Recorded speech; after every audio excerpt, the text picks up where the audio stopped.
Merci d'être là ce matin. Merci d'être là puis de louer ensemble. J'étais avec mon fils Emmanuel, mon plus jeune aujourd'hui.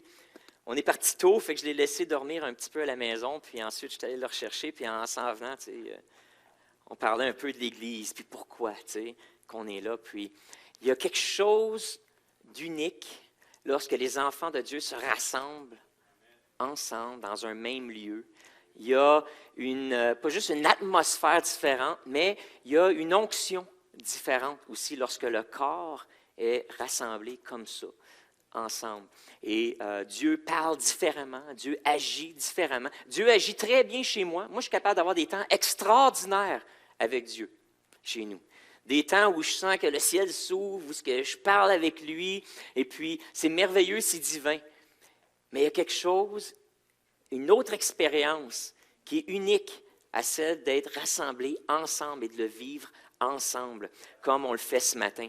Alors, c'est pour ça qu'on se lève de bonne heure, c'est pour ça que les musiciens viennent, c'est pour ça que vous êtes là. À cette heure, un petit peu moins de bonne heure, on rouvre les portes un petit peu plus tard, là, mais les gars, il y a un petit peu de feedback encore. Si on peut juste régler ça, ça serait super, merci.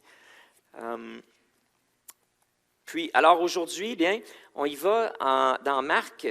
Je suis certain que vous n'êtes pas surpris. Alors, un gros bonjour à tous ceux d'entre vous qui vous dites « Ah oui, Marc encore, hein? C'est vrai, on est encore là-dedans. » Mais on est rendu au chapitre 9, puis il y en a 16. Fait qu'on a passé la moitié déjà. Et aujourd'hui, on entame le chapitre 9. Et alors, on s'en va, on fait notre chemin lentement vers la fin du livre de Marc, mais un peu, ça suit le rythme du ministère de Jésus. Alors, si vous le savez, le livre de Marc suit un peu ce rythme-là, alors que Jésus commence son ministère à Capernaum et dans la région de Galilée. Ensuite, là, il commence à faire des excursions un peu plus loin.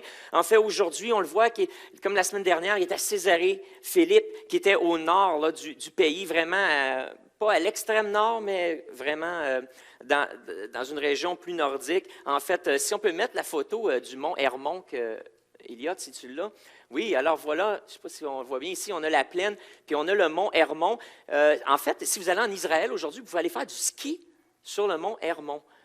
Et c'était juste au pied du mont Hermon, qui était la ville de Césarée-Philippe, et la montagne sur laquelle Jésus est allé et a grimpé. Jésus, moi j'aime bien Jésus parce que je suis un amateur de randonnée en forêt, puis de randonnée en montagne, et puis Jésus aussi aimait ça, les randonnées en montagne. Hein. Souvent, il s'éloignait sur la montagne pour être un petit peu plus loin des gens. Puis encore aujourd'hui, au chapitre 9, on commence alors qu'on a Jésus et l'histoire de la transfiguration qui se passe justement sur pas le plus haut sommet, parce que ça dit qu'il est parti en fin de journée. Il est parti, ça prend 6 heures apparemment, monter jusqu'au sommet du mont Hermon. Puis Jésus est parti, c'était déjà la fin de journée lorsqu'il est parti avec 3 de ses disciples. Alors, sûrement qu'il n'est pas monté jusqu'en haut, mais il a gravi une des collines, là, puis qui surplombait la ville. Et c'est là qu'il y a eu une expérience extraordinaire qui s'est déroulée, une manifestation, ou on pourrait dire une visitation. Je ne sais pas si c'est un mot français, on dit en anglais « visitation », mais je ne sais pas en français, une visitation, une visite, Dieu est venu visiter. Dieu a entré, le Père lui-même s'est manifesté dans cet événement-là. On va le lire ensemble, Marc chapitre 9. 6 jours après, c'est 6 jours après que Pierre ait fait sa déclaration « Tu es le Christ », et ensuite qu'il y a eu cette conversation, disons, entre Jésus et Pierre, où Jésus a dit « Arrière de moi, Satan », alors que Pierre disait « Seigneur, non, tu ne mourras pas, on va t'aider, on va te protéger, on est avec toi ». On se souvient, on a eu cette conversation sur les pensées humaines qui, des fois, sont bien intentionnées, mais dans le mauvais contexte, peut être une porte ouverte pour le diable pour venir nous tenter et dérouter les plans de Dieu. Alors, les pensées humaines ne sont pas toujours les pensées divines. Alors, faut faire attention. Et ensuite, 6 jours après, Jésus prit avec lui Pierre, Jacques et Jean, et il les conduisit seuls à l'écart sur une haute montagne. C'est C'était le mont Hermon. Alors, seul à l'écart. Encore une fois, vous vous souvenez, Jésus aimait ça des fois, prendre les gens à l'écart. Il l'a fait avec un aveugle. Il l'a fait avec un sourd. Et ensuite, encore une fois, ici, Jésus prend cette fois-ci 3 de ses disciples. Et lorsque Jésus nous prend à l'écart, vous pouvez vous attendre à des choses extraordinaires. Lorsqu'on se place à l'écart avec Jésus, lorsqu'on prend du temps et qu'on se sépare, si tu veux, de toutes les activités et toutes les distractions de nos vies, lorsqu'on prend du temps à l'écart avec Jésus, il se manifeste de façon extraordinaire. C'est dans ces moments-là qu'on a des aventures avec lui. Alors, Jésus prend ses disciples à l'écart, ses 3 disciples, et c'est là, sur une des pentes du mont Hermon, qu'il fut transfiguré devant eux. Transfiguré, ça veut dire transformé, changé, ça veut dire métamorphosé. C'est plus que juste transfigurer, son visage a changé d'éclat. Il y a vraiment ici quelque chose qui s'est passé cette journée-là où ce que Jésus s'est métamorphosé. C'est-à-dire que Jésus, dans son corps humain, toute la divinité de Dieu était renfermée dans une enveloppe humaine, charnelle, comme la nôtre. Hein? Et Jésus se promenait, puis il avait l'air de monsieur tout le monde. Et puis, dans cet événement-là, alors que Jésus est là sur la montagne, à l'écart, il est transfiguré, transformé, métamorphosé, c'est-à-dire que la nature divine qui était en lui, soudainement, a émergé, et c'est la nature divine qui a enveloppé la nature charnelle ou humaine, et on voyait plus la nature charnelle, on voyait plus l'enveloppe humaine, mais on voyait juste la gloire de Dieu qui était sorti puis qui avait enveloppé Jésus, qui l'avait transformé. Et il était d'un éclat radiant, ça dit. Alors on y va, on continue. Ses vêtements devinrent resplendissants et d'une telle blancheur qu'il n'est pas de foulon sur la terre qui puisse blanchir ainsi. Moi, j'ai dû aller voir qu'est-ce que ça voulait dire le mot foulon, parce que sérieusement, je n'ai pas été élevé dans cette époque-là où il n'y avait pas d'étersif. Alors, j'ai découvert, voici une petite perle pour vous, du foulon. Peut-être qu'il y en a qui sont, vous êtes assez vieux pour avoir lavé votre linge avec du foulon, mais ça me surprendrait. c'est de l'argile. Finalement, c'est une sorte d'argile qui colle pas, puis qui se dissout très bien dans l'eau, mais c'est un dégraisseur naturel. Hein? Et puis, c'est avec ça qu'on lavait le linge. C'est avec ça aussi que les fermiers ou les bergers, une fois qu'ils avaient tondu leurs moutons, lavaient la laine des moutons pour la rendre blanche. Puis c'est avec ça qu'ils enlevaient toute la crasse, puis la laine sale, ils la lavaient là-dedans, puis ça la rendait blanche, blanche, blanche. Alors, c'est ce qui était le détersif le plus blanchissant de l'époque. Alors, aujourd'hui, on en a d'autres, on a probablement des meilleurs, mais à cette époque-là, il n'y avait pas mieux. Et voilà le foulon, et la Marc dit, son éclat était tellement blanc, tellement lumineux, qu'il n'y a pas un foulon, il n'y a pas un détersif sur la terre qui est capable de blanchir comme ça. Alors, c'était radieux, c'était éblouissant. Et voilà que toute la gloire de Dieu avait enveloppé maintenant l'enveloppe humaine, et l'enveloppe humaine était disparue, et tout ce qu'on voyait, c'était une silhouette glorieuse. Et à ce moment-là, Élie et Moïse leur apparurent en s'entretenant avec Jésus. Élie et Moïse apparurent s'entretenant avec Jésus. Élie et Moïse, si vous vous souvenez, 2 personnages de l'Ancien Testament qui ne sont jamais morts. En fait, Moïse, ça nous dit qu'il est rendu à, 120 ans, il était assez âgé, il est monté sur la montagne un jour, et puis il n'en est jamais redescendu, puis on n'a jamais retrouvé son corps. On a envoyé, Josué a envoyé les équipes de secours, a déployé l'hélicoptère, a appelé les secouristes, il a dit « Come on les gars, on fait recherche à la montagne. » Moïse, ça fait une couple de semaines qu'il est parti, 40 jours, mais là, passé 40 jours, là, c'est pas naturel pour Moïse d'être dans la montagne. Let's go, on déploie toutes les ressources, et puis ils n'ont jamais trouvé le corps. Alors, ensuite, c'était la même chose avec Élie, sauf que Élie, cette fois-ci, il y avait des témoins, et on sait, d'après l'histoire, un char de feu est descendu du ciel, a saisi Élie, Et puis Élie a été emporté au ciel dans un char de feu. Et puis Élisée, qui était son serviteur, son assistant, qui avait reçu maintenant la bénédiction et qui avait été ordonné pour le ministère, c'est lui qui a pris la relève alors qu'il voit son mentor s'envoler dans le ciel. Alors, c'est Moïse et Élie, mais aussi ces deux figures ça, de l'Ancien Testament qui représentent, si on veut, cette dimension du judaïsme qui est la loi et les prophètes. La loi et les prophètes, qui étaient le fondement du judaïsme, c'est-à-dire Moïse avait reçu la loi de la bouche même de Dieu et l'avait transmis, et c'était avec ça qu'on avait bâti le code civil, mais aussi tous les principes religieux de cette époque-là. Et ensuite, il y avait Élie, lui, qui représentait les prophètes, c'était le prophète par excellence, c'était lui qui avait exercé le plus de miracles, fait le plus de miracles, de choses surnaturelles. Non seulement il parlait avec Dieu, conversait avec Dieu, mais il était capable, il avait fait des miracles extraordinaires. Et puis, donc, c'était comme un peu l'archétype. Ces deux hommes-là étaient les archétypes du juif et de l'homme spirituel par excellence. L'archétype de l'homme de la loi et l'archétype du prophète, c'était vraiment là, des figures auxquelles les gens aspiraient. Et ça donne des gens qui étaient on n'avait jamais retrouvé leur corps. Donc, ils avaient été enlevés au ciel. Et voilà que ces deux personnages-là, historiques, mythiques, bien pas mythiques parce que c'était historique, mais légendaires, mais c'était pas une légende non plus. Je cherche des beaux mots un matin. Mais... Fait que c'est ces hommes extraordinaires, simplement. Alors, apparurent, et voilà que Jésus a des conversations avec eux. C'est intéressant parce que aussi, Moïse puis Élie, lorsqu'on lit leurs histoires, c'était des gens qui conversaient avec Dieu. C'était dans leurs histoires, tu as ces moments-là où Dieu apparaît et Dieu a des conversations bouche à bouche ou face à face avec ces deux personnages-là. Et voilà que maintenant, ils apparaissent et encore une fois, il y a un face-à-face, mais cette fois-ci avec Jésus, le Fils de Dieu, glorieux, et ils ont une conversation. Ils parlent, jasent, on ne sait pas. On ne sait pas de quoi ils ont parlé, ça ne nous est pas dit. Mais Jésus venait dévoiler pour la première fois à ses disciples que sa mission était d'être rejeté, de souffrir, de mourir et de ressusciter. Et je me doute bien qu'après avoir eu la conversation avec Pierre, puis là, Jésus avait passé 6 jours à expliquer ça à ses disciples. Hein. Une fois qu'il l'a révélé, ils étaient à l'écart à Césarée de Philippe, loin des pharisiens de Jérusalem, loin des petites enquêtes de pharisiens, parce que ça, c'était un territoire qui était pas mal païen, Césarée Philippe. C'était un territoire païen.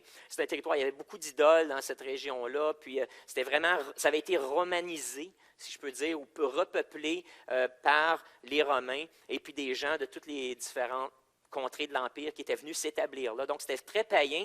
Et puis, c'est drôle, c'est là que Jésus a dévoilé son plan pour la première fois et qu'il a pris le temps de l'expliquer pendant 6 jours, là où il ne se ferait pas interrompre par des gens qui ont besoin de lui. Vous remarquez, il y a des histoires de miracles, mais comme après. Mais à ce moment-là, c'est comme si Jésus a pris du temps à part avec ses disciples pour vraiment leur expliquer les choses. Puis, suite à ça, c'est là aussi que peut-être qu'ils se sont ostinés avec lui sur la mission. Puis voyons, le royaume de Dieu, tu vas le révéler sur terre, puis tu vas battre les Romains, puis tu vas nous délivrer. Puis Jésus a dit non, c'est pas ça. Puis là, il a pris le temps d'aller dans les détails. Puis là, ensuite, au bout de 6 jours, de s'expliquer comme ça, puis de leur redire, il prend Pierre, Jean et Jacques avec lui, les 3 qui faisaient partie de son cercle intime. Et puis il monte avec eux sur le mont Hermon. Puis c'est là qu'il y a cette expérience-là. Et que là, je vous dirais qu'il a révélé pleinement sa nature divine à ces 3 hommes-là. C'est là que la nature divine de Christ a été révélée. Il leur avait expliqué qui il était. Il l'avait déclaré, Pierre l'avait déclaré, « Tu es le Christ ». Il l'avait dit de sa bouche, il l'avait reçu par révélation. C'était une déclaration prophétique, mais là, dans cet instant-là, il a vu de ses yeux qu'est-ce que ça voulait dire, qu'est-ce qu'il avait dit 6 jours plus tôt, qu'est-ce que ça voulait vraiment dire. Il est vraiment le Fils de Dieu, il a vu de ses yeux la gloire de Dieu manifestée, envelopper Jésus, faire disparaître l'humain, et là, c'était juste du divin qui était éclatant.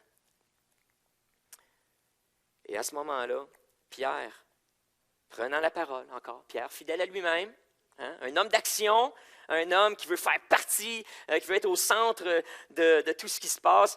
Voici, qui veut aider, supporter Jésus du mieux qu'il peut. Je raffole de Pierre, j'aime son caractère qui est engagé, son caractère qui fonce, puis qui veut vraiment être un disciple extraordinaire.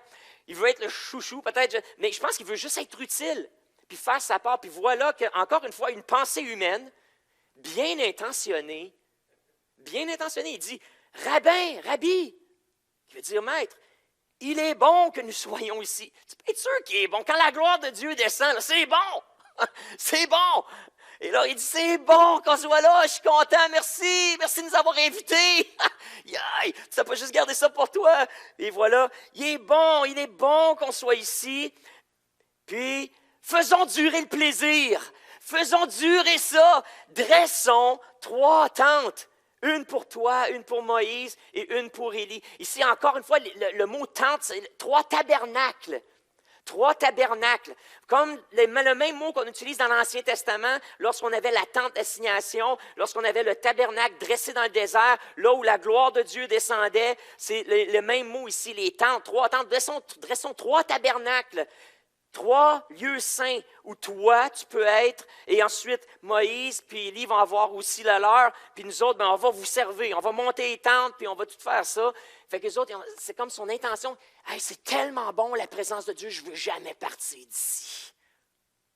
Ah ouais, on campe, ici t'asseoir, puis on va en profiter au maximum. Hein? Puis ceux d'entre vous qui avez vécu des moments glorieux avec Dieu, hein, est-ce que ce n'est pas comme ça qu'on se sent? Hein, on se retrouve à faire des réunions qui finissent plus. La louange embarque, le band, et là, ça joue, puis on loue le Seigneur, puis on prie, ça part, puis ça s'en va jusqu'à dans la nuit. Des fois, c'est 2, 3 jours. Dans l'histoire du christianisme, il y a des époques où il y a eu des moments comme ça, où il y a eu des visitations, où il y a eu des réveils, on appelle ça des réveils, c'est-à-dire que soudainement, on s'éveille ou on allume sur la réalité spirituelle, puis on se rend compte que c'est tellement plus extraordinaire que juste ce qu'on vit de jour en jour, qu'on ne veut plus partir. On veut toujours rester dans cette atmosphère-là, dans cette ambiance-là, dans cet état de communion intime avec Dieu, où ce que nos yeux sont ouverts, notre esprit est ouvert, nos oreilles sont ouvertes, et qu'on soit des révélations, qu'on voit des choses, qu'on comprend des choses qu'on n'avait jamais compris avant. On ne veut plus partir. C'est pour ça qu'on va à des conférences à Toronto, puis à toutes sortes d'autres endroits où il y a des réveils, parce qu'on en veut. Parce qu'il y a quelque chose qui se passe lorsque les enfants de Dieu se rassemblent ensemble et qu'il y a une visitation. Il n'y a pas de pareil sur la terre. Il n'y a pas de pareil sur la terre. Des choses se passent en nous. Des choses se passent autour de nous. On est témoin d'un moment où le ciel rencontre la terre. Et là, il y a une fenêtre qui s'ouvre dans le ciel. Puis c'est un peu ça qui se passe, si on veut l'imager. C'est que alors que Pierre, Jean et Jacques étaient là, une fenêtre s'est ouverte dans le monde spirituel. Et soudainement, ils ne voyaient plus Jésus, mais ils voyaient sa nature divine. Ils ont comme vu à travers...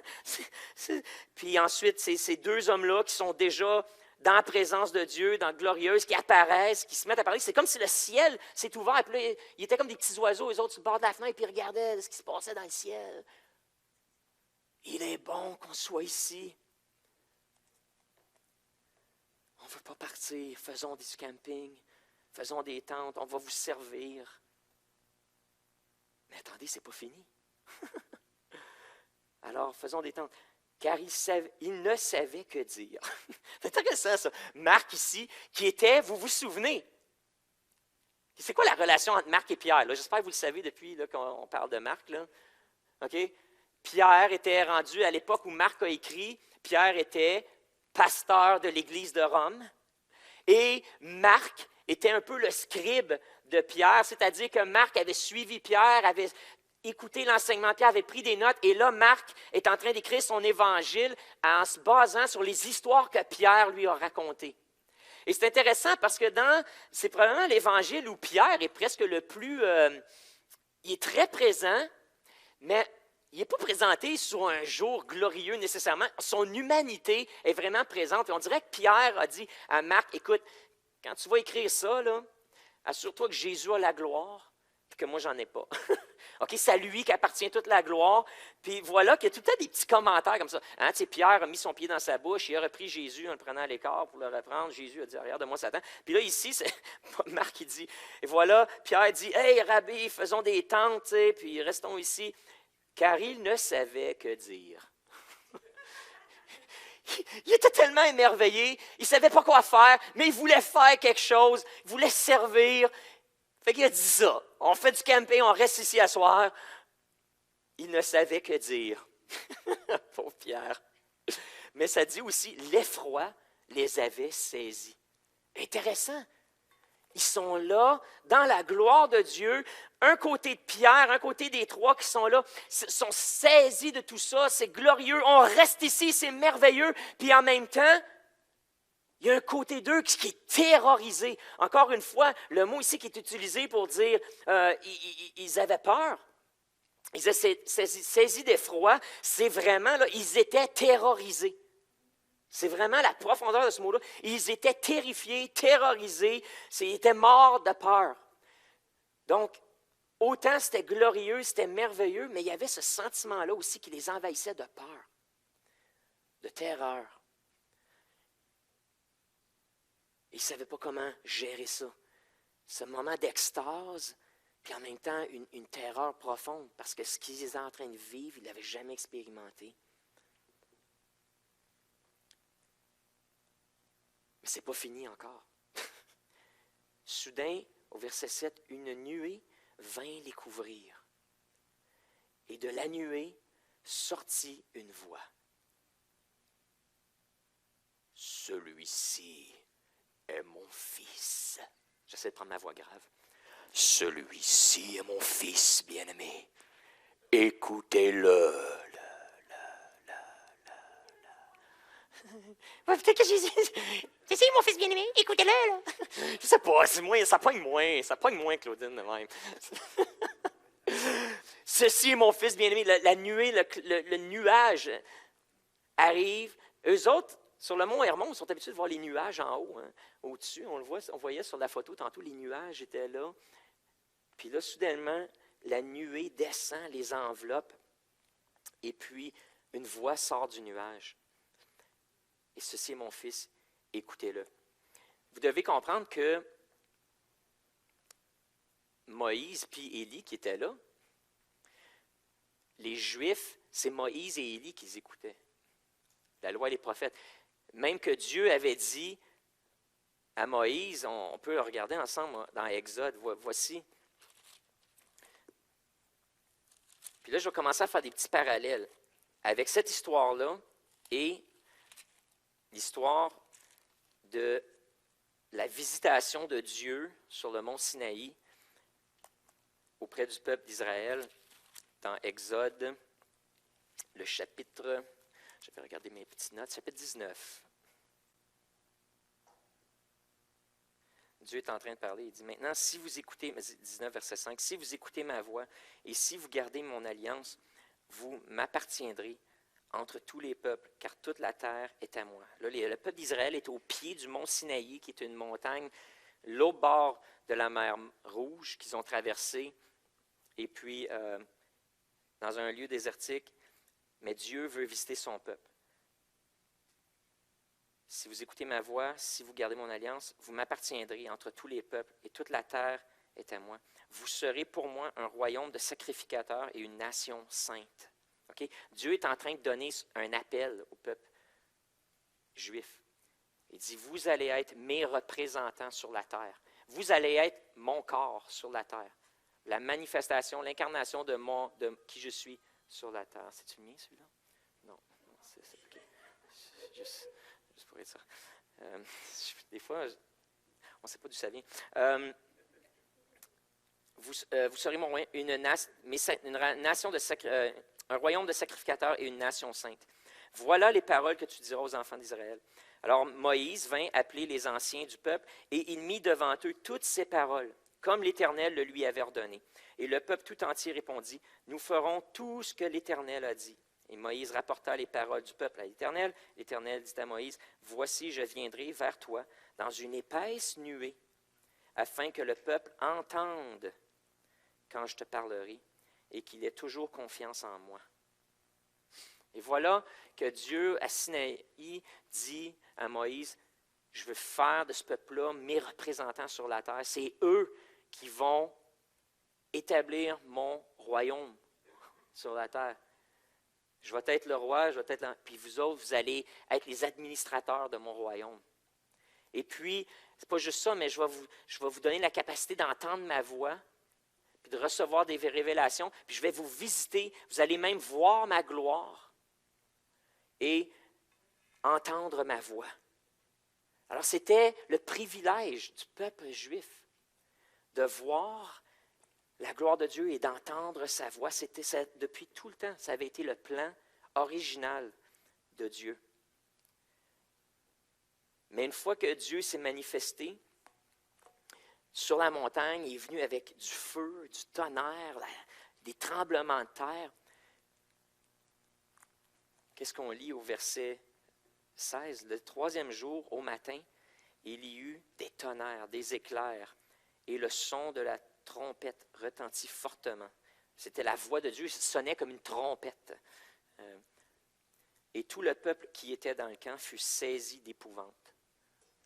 Commencez-vous à voir le lien avec, avec ce qui se passait sur la montagne au jour de la transfiguration? Les disciples aussi ont été saisis d'épouvante à ce moment-là.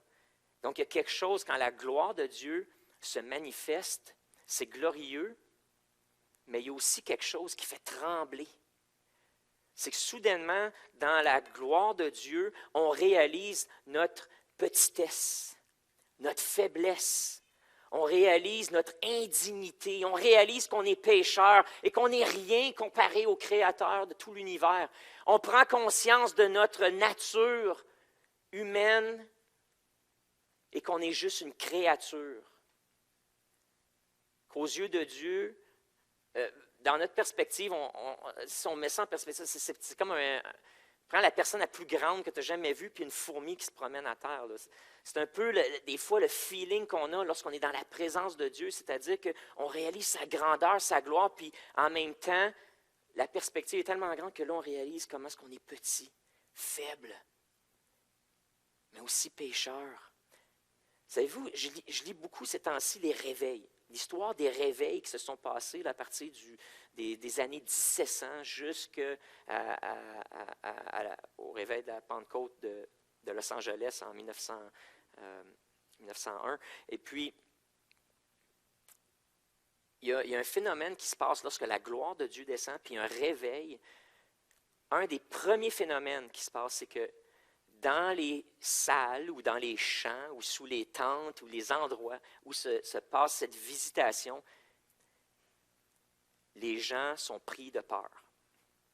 Et c'est typique des réveils où les gens sont pris de peur et ça pousse les gens.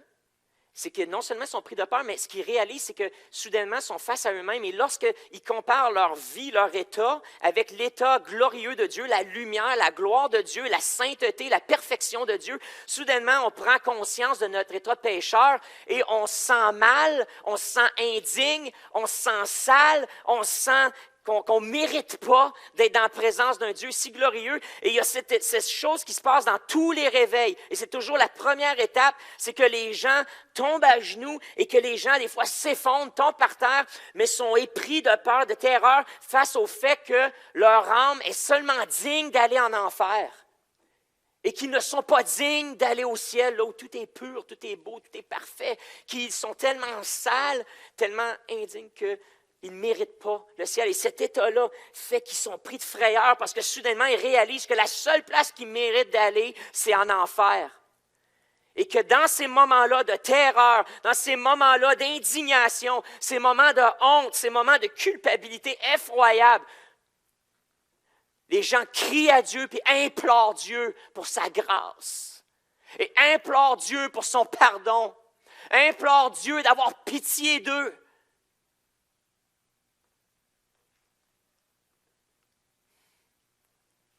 C'est une des premières manifestations de tous les réveils. Cet état où il y a de la peur. Mais ce qui est beau, c'est que pour nous qui sommes dans la nouvelle alliance, on ne reste pas dans cet état de peur-là. Et ce qui est typique des réveils, c'est que ça commence avec cet état où on réalise qui on est, on réalise notre état pécheur, on crie à Dieu et Dieu pardonne. Et puis là, il y a une autre chose qui se passe dans les réveils, c'est que les gens, lorsqu'ils crient à Dieu, ils ont une expérience de sanctification. C'est comme ça qu'ils appelaient ça. Une expérience de sanctification, même avant que les gens commencent à parler en langue, puis le baptême du Saint-Esprit, comme on le conçoit un peu plus aujourd'hui, on pensait le baptême du Saint-Esprit, on l'associait à cette expérience de sanctification-là, c'est-à-dire que tu es dans la présence de Dieu, tu te sens sale, tu te sens dégueulasse, tu ne mérites pas la présence de Dieu, mais tu cries à lui, la foi est là, puis tu dis, Seigneur Jésus, pardonne-moi, Seigneur Jésus, aie pitié de moi. Et que dans un moment, ils ont une expérience où, alors qu'ils s'abandonnent à Dieu, le Saint-Esprit vient sur eux et il y a ce sentiment où le péché est nettoyé, le péché est lavé et que leurs péchés sont pardonnés et qu'on passe d'un état de honte et de timidité ou de terreur devant Dieu où on se sent même, il y en a souvent, il y a ces descriptions que les gens dans les réveils se sentaient attirés vers l'enfer. Il y en a donc des visions qu'ils voyaient la terre s'ouvrir puis qu'ils se voyaient tomber. Ils s'accrochaient après les piliers de l'église, puis ça criait « Ah! Ah! » parce qu'ils voyaient le feu en dessous. C'était des visions. Et ces choses-là se passent, puis c'est pas juste arrivé dans un, c'est arrivé dans plusieurs de ces réveils-là. Mais en criant vers Dieu, soudainement, le Saint-Esprit vient, les lave, les transforme. Et puis il y a cette libération-là qui est là. Ce sentiment de liberté, ce sentiment de pardon, et soudainement, le sentiment de perdition se transforme en ce sentiment de salut. Et là, le salut est là, la présence de Dieu est là. Et puis, souvent dans des moments comme ça, là, les gens commencent à expérimenter la gloire. Et puis les gens ont des visions, plus d'enfer, mais commencent à voir Dieu, commencent à recevoir des communications, des prophéties. Le Saint-Esprit descend, les gens sont baptisés du Saint-Esprit, se mettent à parler, prophétiser en d'autres langues, d'autres se mettent à interpréter. Des gens sont guéris instantanément dans ce moment-là. Il y a toutes sortes de choses qui se passent dans ces réveils-là lorsque Dieu visite. Donc, premièrement, la peur, mais après ça, la libération, le salut, puis ensuite, l'extase. Et les gens ont des expériences d'extase, les gens tombent, mais cette fois-ci, non pas terrorisés, mais ils tombent, puis là, ils ont des visions de Dieu. Puis encore une fois, c'est comme si le ciel s'ouvre, des fenêtres s'ouvrent, puis Dieu révèle à différentes personnes ce qu'ils ont besoin de recevoir, ce qu'ils ont besoin d'entendre en ce moment-là, ou des fois des choses que, juste par pur plaisir, révèlent des principes du royaume, des lois spirituelles. Puis ces gens-là se réveillent, se lèvent, puis ils ont une perspective renouvelée. Ils ne voient plus le monde de la même manière. Ils ne voient plus leur vie de la même manière. Ils ne conçoivent plus Dieu de la même manière. Dans cette nuée-là qui descend, à ces endroits-là. Et là, la nuée est descendue comme sur le mont Sinaï et la voix a parlé. Puis c'est comme si Dieu disait, là, Pierre, Jean et Jacques, là, comprenez ceci. Vous voyez Élie, vous voyez Moïse. Depuis que vous êtes tout petit, à l'école du samedi, à la synagogue, on vous a dit, vous allez écouter Moïse, puis vous allez écouter les prophètes comme Élie qui rappellent les gens à Dieu. Hein? Moïse a donné la loi et les prophètes, eux, rappellent les gens à la loi, au cœur de la loi, puis leur disent, soumettez-vous à Dieu, repentez-vous et appliquez la loi pour être bénis. Alors, depuis que vous êtes petits, on vous dit, écoute Moïse, puis écoute Élie. Mais là, aujourd'hui, je vous dis quelque chose de nouveau. À partir de maintenant, c'est plus Moïse, puis c'est plus Élie que vous allez écouter, mais c'est Jésus seulement. C'est Jésus. C'est Jésus qui vient, qui est l'accomplissement de la loi, l'accomplissement des prophètes. C'est lui qui est qui est l'apogée de tout ça. Et maintenant, toutes ces choses-là servaient juste à nous pointer vers Jésus. Et maintenant que Jésus est là, vous allez écouter Jésus. Vous allez écouter Jésus. Voici mon Fils, mon représentant. C'est lui qui parle en mon nom. Le Fils, c'est lui qui conduisait les affaires pour le Père. C'est lui qui devenait le président de la compagnie, si on veut. Hein? À cette époque-là, c'est comme ça. L'autorité du Père se passait au Fils. Quand le Père était rendu à un certain âge, le Fils héritait de tout et il était le représentant du Père. Et ce que le Fils disait, bien, tous les employés devaient le faire. Puis tu ne pouvais pas dire, tu es juste le fils du boss, mais tu n'es pas le boss. Non, non. Quand le Fils parlait, c'est comme quand le boss parlait. Puis ça, c'est Dieu lui-même qui dit, voici mon Fils, c'est le boss. Écoutez-le. Moïse et Élie sont là, puis ils l'ont vu, où ce que là, Jésus est glorieux, puis à côté de lui, il y a deux personnages, peut-être un peu moins glorieux, qui parlent avec lui. Puis Jésus dit, là, c'est lui dans le milieu que vous allez écouter à partir de maintenant. C'est ce qui se passe dans les réveils aussi. C'est que soudainement, Jésus est glorifié. Jésus est glorifié.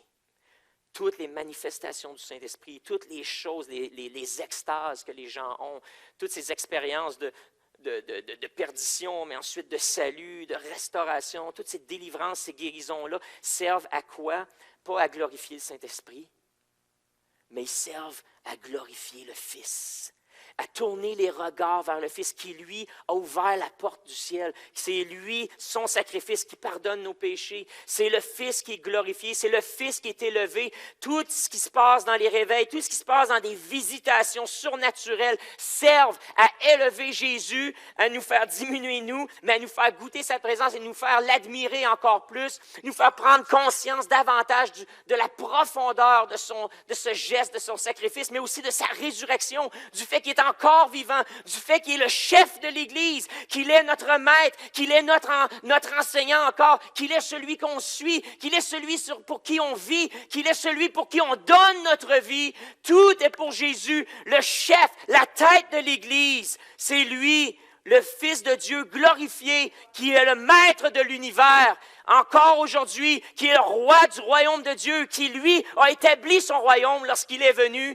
et que maintenant, nous sommes son corps, nous sommes ses émissaires, ses représentants, et c'est à nous maintenant de s'assurer que toute la terre entière reconnaisse l'autorité, l'amour, la gloire de Jésus. C'est à nous de bien le représenter, faire les choses que lui a fait.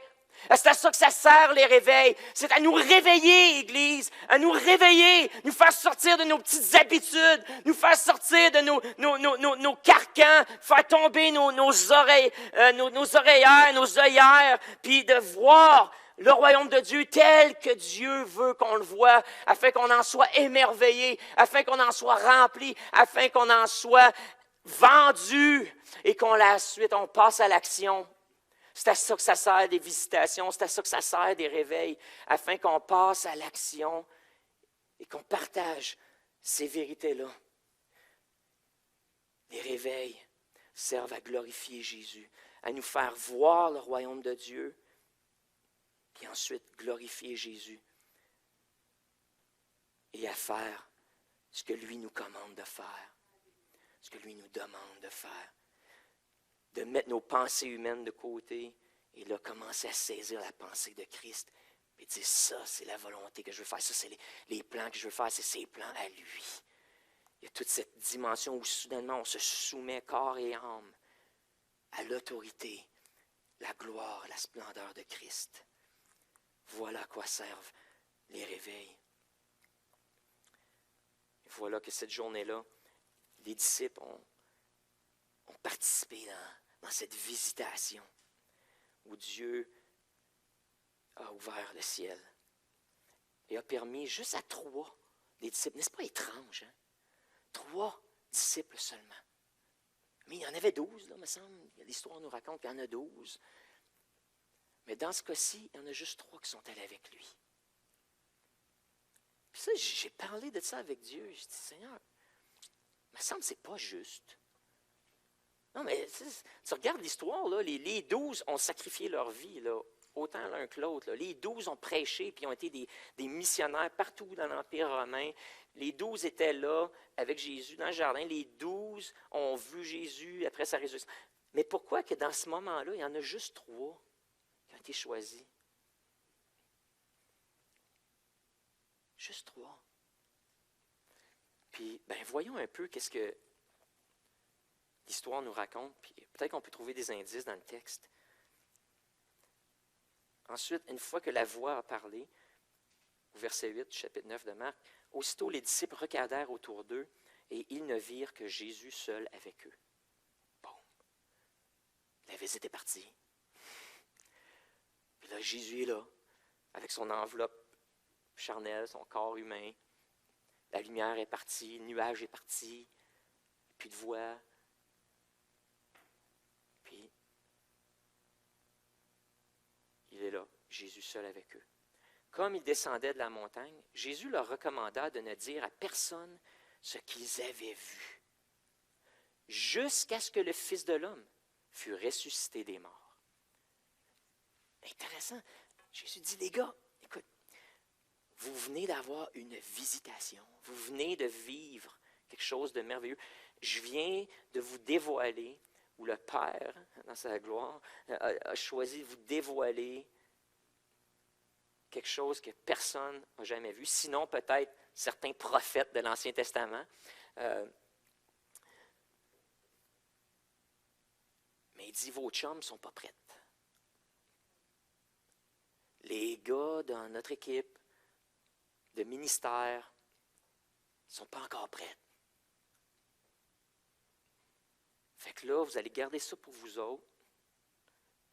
Puis, après que j'ai ressuscité, une fois qu'ils vont m'avoir vu, mort sur une croix, puis qu'après ça, je vais apparaître dans la pièce où ce que vous êtes, puis je vais dire « Shalom », puis là, vous allez voir les trous dans mes mains. Une fois qu'ils vont voir que j'étais mort et que je suis ressuscité, là, ils vont commencer à comprendre certaines choses, puis là, ça sera le temps.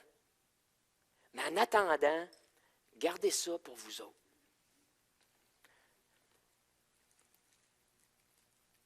Ce n'est pas tout ce qu'on vit avec le Seigneur qu'il faut raconter à tout le monde.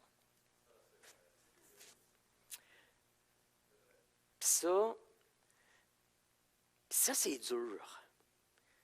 Ça, c'est dur. Puis là, je vais parler à ma gang d'entre vous qui êtes plus sensibles là, aux choses prophétiques. Il y en a plusieurs d'entre vous, ça vous vient facile, ces affaires-là. Vous allez être ici dans une réunion, là, puis vous allez entendre des affaires. Le Seigneur parle, il y a des mots, il y a des paroles qui vous viennent. Vous voyez des affaires. Là. Il y en a des fois, ça voit des anges, puis ça voit des esprits. Puis, moi, ça ne m'arrive pas, ces choses. Une fois, ça m'est arrivé une fois dans une église, mais c'est tout. Fait que, je suis un peu jaloux de ça, d'une sainte jalousie. Là. Pas méchant, mais j'aimerais ça voir plus d'affaires.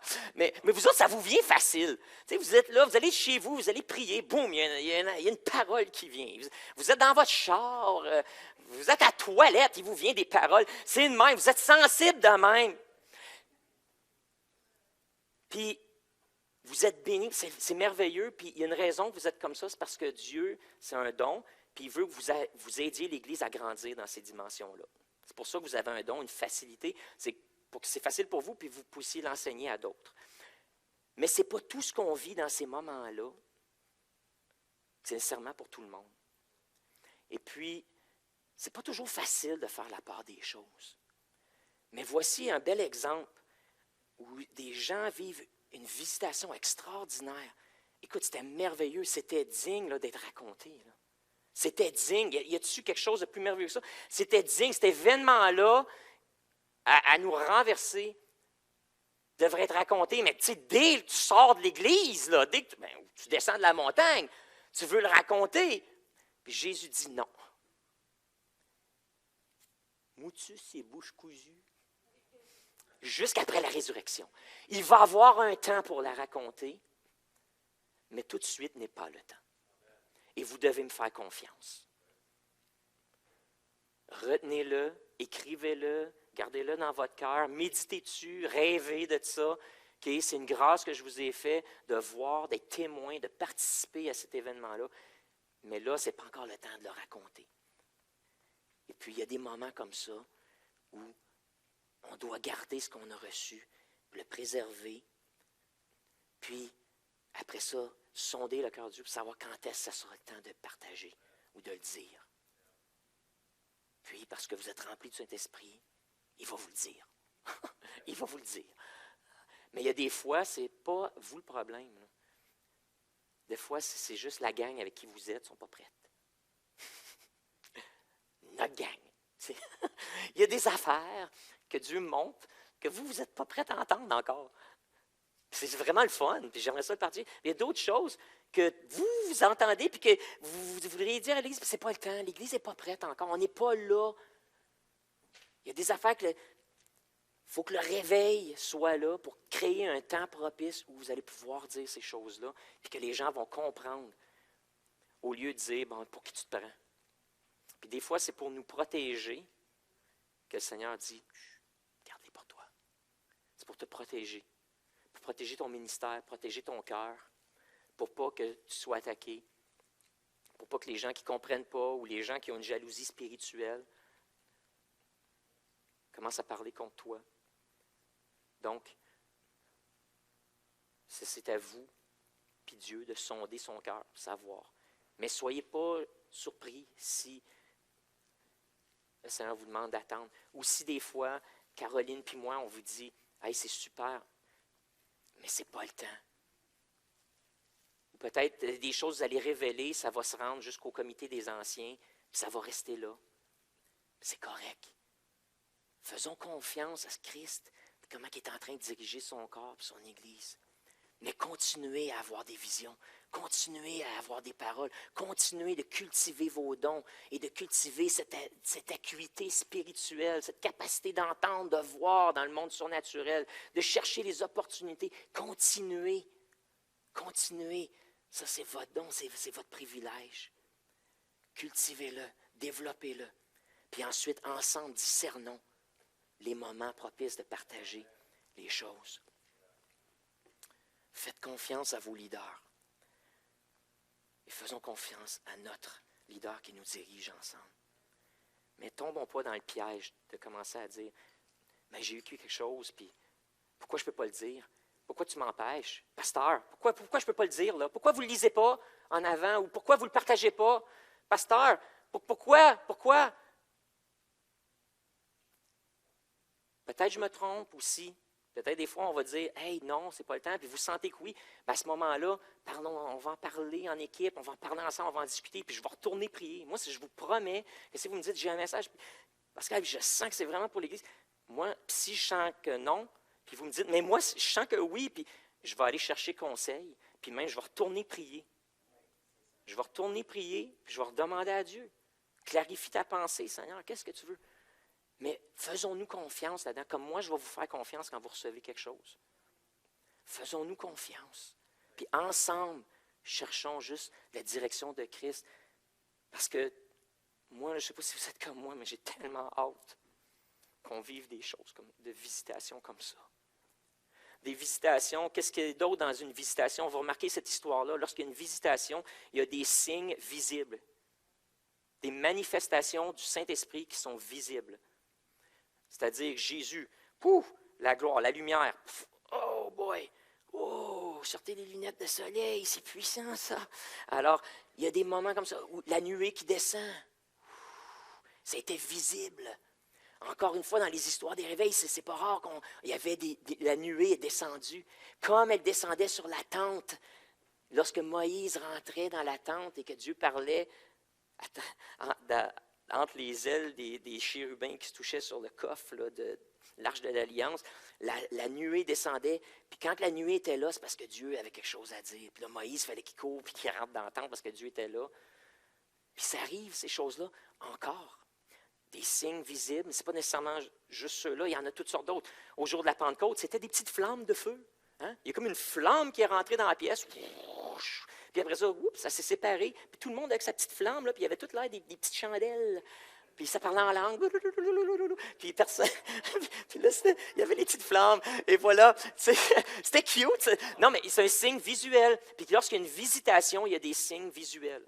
Attendez-vous à des signes visuels. On va le savoir quand il y a une visitation, parce qu'il va y avoir des signes visibles. Puis ce ne sera pas juste une personne qui va les voir, mais c'est tous les gens présents les voient, en sont témoins. Ça, si c'est juste toi qui l'as, c'est une vision. Mais quand tout le monde la voit, c'est vraiment une visitation spéciale, puis c'est un signe là, pour tout le monde. Donc, il y a des signes visibles comme ça que le groupe voit. Une autre chose qui se passe quand il y a une visitation, c'est des signes audibles. Donc, par exemple, dans Acte 2, au jour de la Pentecôte, il y a eu le son ou le bruit d'un vent. Hein? Ça ne dit pas qu'il y a eu un vent qui est rentré, mais ça dit qu'il y a eu le bruit du vent. J'ai toujours trouvé ça drôle. Tu sais, d'habitude, s'il y a du vent, après ça, tu entends le bruit parce que le vent cause du bruit. Mais là, ils n'ont pas eu de vent dans la salle, mais il y avait le bruit d'un vent. Hein? C'est intéressant. Là, au mont Sinaï, il y avait du tonnerre, des éclairs, puis ça dit que ça sonnait comme des trompettes. La voix de Dieu sonnait comme des trompettes, des chauffards. Alors, on a eu il n'y a pas longtemps un chauffard. Quand on a recommencé, vous vous en souvenez, il y a une petite dame avec son chauffard. Là. Elle disait qu'il ne fallait pas porter de masque. Puis tout ça. Bon, OK. C'était drôle. OK. Mais Dan, il l'a trouvé moins. Excusez, des fois, j'ai des petits flashs comme ça, des petits moments. Fait que le signe auditif, le signe audiovisuel, le chauffard, les trompettes, le vent, et puis cette journée-là, ben, c'était la voix dans le nuage. Hein, c'était la voix de Dieu qui a parlé, puis tout le monde l'a entendu. Donc, un signe audible. Donc, des signes visibles, des signes audibles. Ensuite, la peur qui soumet à un temps de repentance, qui nous met place dans un temps de repentance. C'est un autre signe du réveil ou des visitations. Ensuite, les fenêtres qui s'ouvrent sur le royaume de Dieu. Donc, là, on commence à voir, les écailles tombent de nos yeux, on commence à percevoir des réalités spirituelles qu'on n'avait jamais vues, jamais pensées. Des fois, on les a pendant qu'on est à terre, des fois, c'est pendant qu'on est debout, des fois, c'est pendant qu'on a les mains en l'air, des fois, c'est pendant qu'on est à notre chaise, puis qu'on a des larmes qui coulent, puis c'est tranquille. Mais on voit des choses, on comprend des choses. C'est là qu'on saisit l'amour de Dieu comme on ne l'avait jamais saisi avant. C'est là qu'on expérimente, ça vient nous chercher dans nos émotions. Ce n'est pas juste audible, visuel, ce n'est pas juste à l'extérieur de nous, mais ça se passe en dedans, ça nous rentre dedans, puis ça nous change, ça nous transforme, ça nous sanctifie. C'est là qu'on réalise qu'il y a des choses qui tombent de nos vies. Je parlais à quelqu'un récemment qui me contait comment est-ce que cette personne-là a vécu dans l'homosexualité toute sa vie. Et puis, a été baptisé, et dans les jours et les semaines qui ont suivi, cette personne-là qui a vécu dans une relation homosexuelle toute sa vie, après avoir été baptisée, il y a deux choses qui ont changé dans sa vie. Un, c'est que cette personne-là a arrêté de sacrer. Puis ensuite de ça, cette personne-là, cette attirance que cette personne-là avait envers les gens du même sexe, c'est disparu complètement. Complètement disparu. Puis ce désir-là n'est plus. Ça s'est passé après son baptême. Il y a eu cette expérience-là. C'est ça qu'on appelle la sanctification, qui est surnaturelle. C'est pas que là, on fait des thérapies puis on fait toutes sortes de choses pour changer, casser nos vieilles habitudes, mais c'est que le Saint-Esprit nous donne une conviction, puis soudainement, nos yeux changent, puis on se comprend différemment, on comprend Dieu différemment, on comprend les Écritures différemment, et que soudainement, non seulement on les comprend, mais on est capable de les vivre, et que le Saint-Esprit nous donne la capacité, le vouloir et le faire de changer. Puis c'est lui qui l'opère en nous. C'est ça que les vieux du réveil appelaient cette expérience de sanctification. C'est un signe de la visitation, du réveil. Ensuite, Jésus est glorifié. Jésus est élevé. Alors, on ne cherche pas le Saint-Esprit, mais on cherche Jésus. On ne cherche pas les manifestations, même si elles sont tripantes, écœurantes, amusantes, effrayantes, glorieuses, merveilleuses. On cherche le Fils, parce que c'est lui qu'on doit écouter. C'est à lui, c'est lui qu'on doit imiter. C'est lui qu'on doit aimer. Et ensuite, on passe à l'action, et ça sera notre message la semaine prochaine. Alors que les disciples descendent la montagne.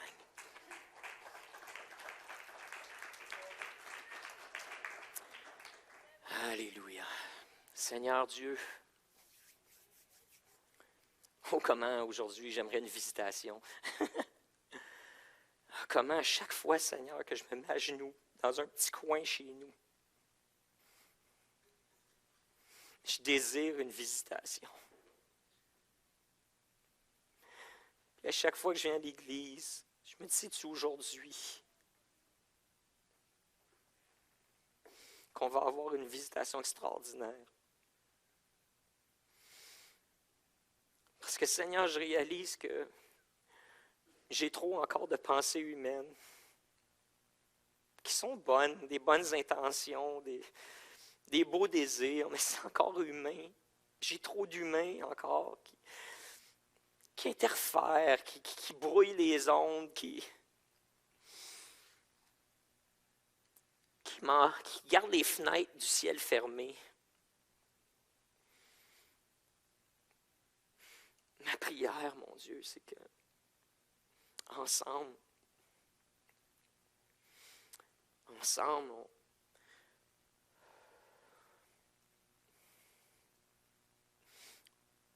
puisse te chercher, qu'ensemble on puisse s'en aller à l'écart. En tant qu'Église, trouver une manière de le faire en tant qu'Église, de partir à l'écart, s'isoler du monde, c'est ici dans cette bâtisse, Seigneur, juste de s'isoler, puis juste de prendre du temps avec toi. Puis que si, Seigneur, tu le veux, puis je pense que oui, qu'on ait une visitation surnaturelle comme ça. Où est-ce qu'on va avoir des signes audibles, des signes visibles de ta gloire. Où, dans ce moment-là, ta présence descend, puis que, Seigneur, il va y avoir un vent de repentance, puis que, Seigneur, toutes les cochonneries, puis encore nos mauvaises habitudes, puis nos vices, les choses qu'on traîne encore, après tant d'années de vie chrétienne, ils vont nous faire vomir, on va être écœurés de ça assez, qu'on va crier, on va tellement avoir peur de qui on est, tellement souffrir de ça qu'on va crier pour ta grâce. Puis Seigneur, à cause qu'on vit dans la nouvelle alliance, dans l'ère post-crucifixion, tu vas dire, ben oui, que Seigneur, toutes ces choses-là vont tomber. Ils vont être consumés dans ta présence. Puis ce qui va rester, c'est cette expérience de sanctification où non seulement nos yeux sont transformés, mais notre perception de nous-mêmes de toi est changée.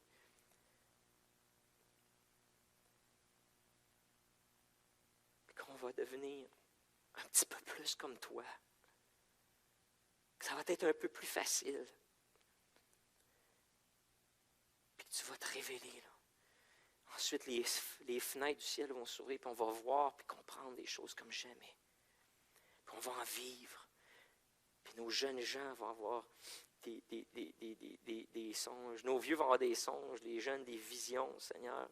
Tout le monde dans l'Église va être baptisé du Saint-Esprit, va pouvoir prophétiser en français, puis en toutes sortes de langues, puis dans les langues célestes.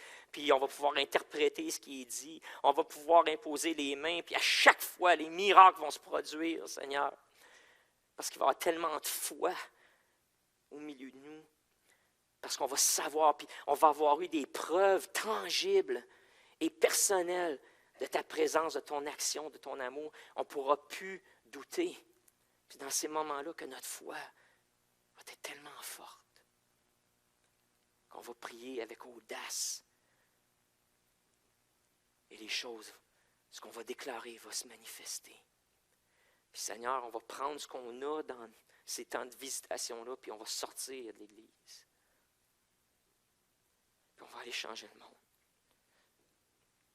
Puis on va prêcher avec audace. Puis on va vivre notre foi avec audace. Puis on va manifester les dons spirituels à l'extérieur des murs pour que les gens soient saisis, surpris, étonnés, bouleversés. Ils vont être attirés vers toi. Puis Seigneur, s'il y en a qui vont se tourner contre nous, s'il y en a qui nous persécutent, s'il y en a qui nous jugent, qui nous critiquent, s'il y en a, Seigneur, de l'extérieur qui ne comprennent pas, ce qu'on va avoir vécu va tellement être profond, divin, beau, réel, qu'il n'y a rien de ça qui va nous déranger. Parce qu'on va être envahi de ta présence, plus en plus de jour en jour. Alors Seigneur, si vous voulez, je vous invite à vous lever. J'aimerais ça qu'on fasse une chose, peut-être prophétique. Je dis prophétique, c'est dans le sens que c'est un geste qu'on va poser. Puis c'est bien simple. C'est presque nono. Mais j'ai comme je le vois dans ma tête. Puis c'est symbolique aujourd'hui. Puis c'est comme, ça dit que Jésus a pris les trois puis les amené à l'écart. Puis je crois que Jésus veut nous prendre puis nous amener à l'écart. Puis j'aimerais ça aujourd'hui qu'on imagine Jésus, notre grand frère. Hein? Si papa, c'est le Père, Dieu, c'est le Père, Jésus, c'est le Fils, ben ça fait de lui notre grand frère. Puis imaginez Jésus un instant, je ne sais pas comment vous le voyez, là.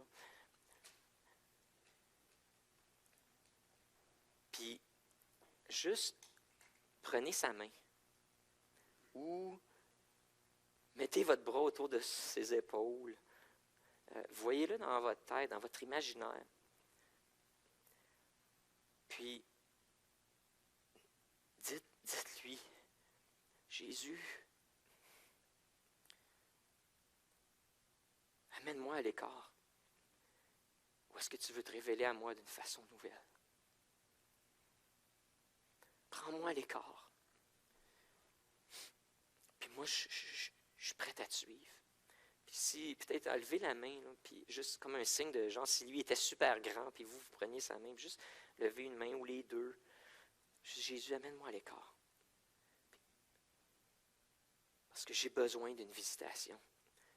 Je ne cherche pas la visitation, mais je cherche ta présence et une réalisation encore plus profonde de qui tu es, une révélation de ton royaume que je n'ai jamais vécu, ou que ça fait longtemps que je n'ai pas vécu. Puis c'est pour ça que j'ai besoin de la visitation. Je ne recherche pas l'expérience, mais je te recherche toi.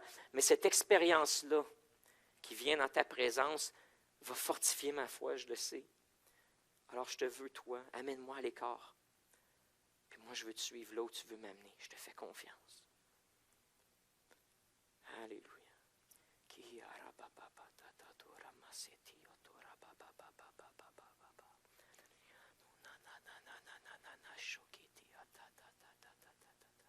Juste prenez un instant. Il n'y a pas de musique, il n'y a pas de show. C'est juste vous puis lui. Acceptez son invitation. Et cette semaine, même aujourd'hui, il veut vous parler. Il veut vous amener à l'écart, que ce soit dans votre petit coin de prière à la maison, que ce soit dans votre voiture, lorsque vous voyagez, que ce soit ici à l'église, que ce soit au sein de votre petit groupe. Suivez-le cette semaine alors qu'il vous mène à l'écart. Parce que je crois que Dieu est en train de préparer le terrain. Il a déjà commencé. Il est déjà en train de préparer le terrain pour une visitation cette année. Puis là, on est à l'étape juste de préparer nos cœurs. Puis moi, je prépare mon cœur, je veux tellement y coller après. Je veux être son Pierre ou son Jacques ou son Jean. Les autres gars étaient super, là. Je ne sais pas pourquoi les autres, qu'est-ce qu'il y avait de spécial, mais je présume qu'ils collaient plus après lui que les autres un peu. Puis moi, je veux être proche parce que je ne veux rien manquer. Je ne veux rien manquer. Alors, c'est le temps de se préparer comme ça. Puis de rentrer dans le cercle intime parce qu'à cette heure, on a tous le Saint-Esprit, on peut tous faire partie de son cercle intime. Il n'y a pas de préféré. Alors, allez-y avec confiance. Vous êtes le Pierre, vous êtes Jacques, vous êtes Jean. Jésus n'a rien à vous cacher. Allez-y, suivez-le courageusement, avec foi. Alléluia. Amen. Soyez bénis, ayez une bonne semaine tout le monde.